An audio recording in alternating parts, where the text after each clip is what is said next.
ইসলামের প্রথম শহীদের কথা বয়ান করতেছি।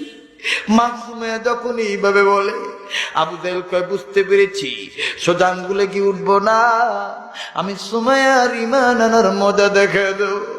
তোরা ধর ধর, হাত টান টান করে ধর। এবার আবু জাহেল ধারলো বললাম লইয়া মা সুমাইয়ার দিকে আগায় আগায় যায়, আর ডাক দিয়ে বলে, সুমাইয়া রে, ঈমান যদি তুমি না ছাড়ো, কালেমার মালা যদি গলার থেকে না ফালাও, আমি বললাম দিয়া তোমাকে কিন্তু আঘাত করো। মা সুমাইয়া ডাক দিয়ে বলে, আবু জাহেল, মারতে মারতে যদি মেরেও ফেলে দাও, আমি মাওলার প্রেমে জীবন দিতে রাজি, ঈমান দিতে রাজি নাই। ও ভাইয়া, আবু জাহেল আর দেরি করলো না।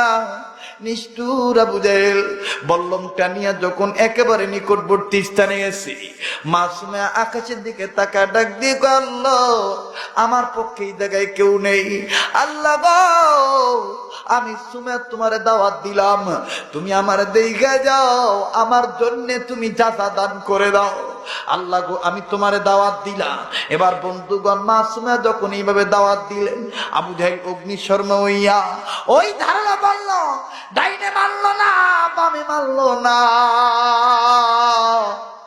নিষ্ঠুর আবু জাহেল ধারলো বললাম খানা, মা সুমাইয়ার তল পেট বরাবর আঘাত করে দিল।